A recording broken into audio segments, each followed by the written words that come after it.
నీలాంటి అరాచకాల్ని మాత్రం సహించేది ఉండదు అనేటువంటిది ఈరోజు చెప్తా ఉన్నాం. ఇవన్నీ కూడా చాలా ఆర్కెస్ట్రాడ్. మీరేవో మీ టూర్లో రప్ప రప్ప నరికేస్తామనంటే సంతోషం అంటావు. నువ్వు ఒక మాజీ ముఖ్యమంత్రిగా నువ్వు ప్రెస్ మీట్లో దాన్ని ఖండించాల్సింది పోయి, ఇది మాకు సంబంధం లేదు, ఈ ఆలోచన కాదు, ఇది మా భావజాలం కాదు అని చెప్పాల్సింది పోయి, సంతోషం నరికేద్దామంటున్నాడు కదా, సంతోషం అంటున్నాడు అని అంటే ఏం చెప్పదలుచుకున్నావు సమాజానికి? హింసని ప్రేరేపించడం కాదా?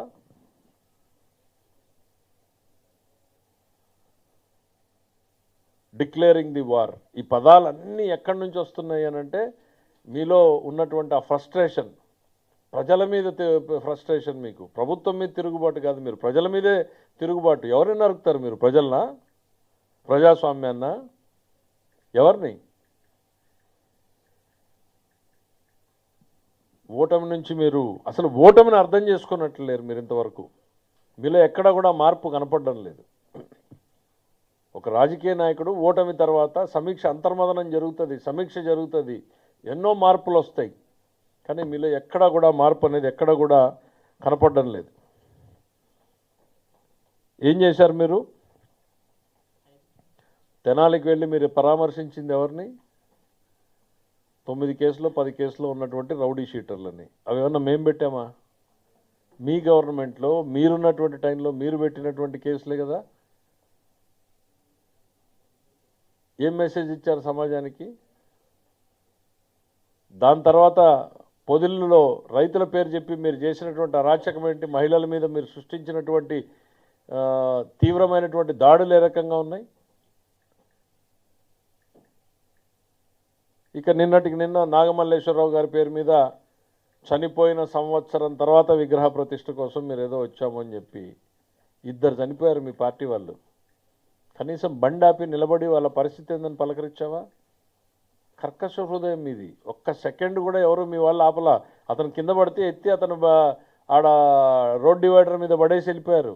మళ్ళీ మా ప్రభుత్వం అతను 108 సర్వీసెస్ పంపించి హాస్పిటల్కి చేర్చింది, కానీ ప్రాణం పోయింది. 2 ప్రాణం పోతే కనీసం వాళ్ళని ఏంటి అనేటువంటి పరామర్శించేటువంటి ఓపిక లేదు. కానీ సంవత్సర క్రితం చనిపోయినటువంటి అదేంటి మళ్ళీ మా పాపం అంట. పోలీసులు బెదిరించారంట.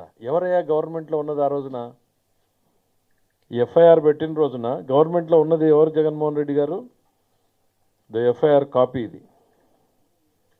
5/7/2024 జగన్మోహన్ రెడ్డి గారే ఆపద్ధర్మ ముఖ్యమంత్రి. కౌంటింగ్ రోజు, కౌంటింగ్ తర్వాత రోజు జరిగినటువంటి సంఘటనలు ఇవన్నీ కూడా.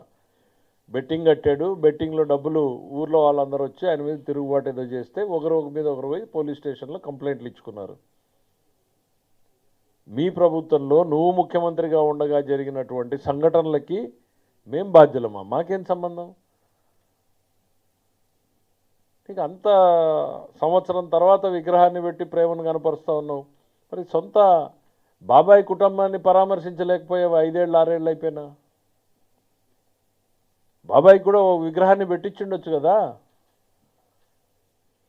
విగ్రహాల పేరుతో పర్యటనలు చేసినటువంటి చరిత్ర మనకు ఉంది కదా. ఈ రాష్ట్రం మొత్తం మీద విగ్రహాలు పెట్టే పేరుతో రాజకీయం చేసినటువంటి చరిత్ర మనకున్నప్పుడు మరి ఆ సొంత బాబాయ్ కుటుంబాన్ని కూడా పరామర్శించి ఉండాల్సింది, ఆయనకు కూడా విగ్రహాన్ని పెట్టి ఉండాల్సింది. మీ ఆలోచనల్ని ఆ వేదిక ద్వారా ప్రజలతో పంచుకో ఉండాల్సింది. మీ ఆ బాబాయ్ పట్ల, బాబాయ్ కుటుంబం పట్ల, ఆ సంఘటన పట్ల మీ అనుభవాలు ఏంటి, మీ ఆలోచనలు ఏంటి అని. ఈరోజు నాగమల్లేశ్వరరావు గారు వేదిక మీదకి వెళ్ళి కులాల ప్రస్తావన ఎందుకండి? ఒక ముఖ్యమంత్రిగా ఉన్నప్పుడు మీరు అట్లే చేశారు. మాజీ ముఖ్యమంత్రిగా ఉన్నప్పుడైనా మీరు మారుతారనుకుంటే ఇప్పుడు అట్లనే మారుతా ఉన్నారు. నాని అమాయకుడు, వంశీ అమాయకుడు, జోగి రమేష్ అమాయకుడు, తన పిఏ ధనంజయ రెడ్డి అమాయకుడు, నాగేశ్వర కేఎన్ఆర్ అతను అమాయకుడు, చెవిరెడ్డి భాస్కర్ రెడ్డి అసలు నోట్లో నాలుక లేని వ్యక్తి అమాయకుడు. పోలీస్ స్టేషన్లోకి వెళ్ళి పోలీసులు ఎదురుగా దురుసు ప్రభుత్వం చేసినటువంటి వీడియోలు సాక్ష్యంగా ఉంటే వీళ్ళందరూ అమాయకులు అంటే ఇంకా నువ్వు భ్రమల్లో ఉన్నావా? నువ్వు చెప్పే మాటలన్నీ నమ్ముతారు అని జగన్మోహన్ రెడ్డి గారు. ఈ ప్రభుత్వం ఎక్కడ కూడా పరిధి దాటి పనిచేయట్లా.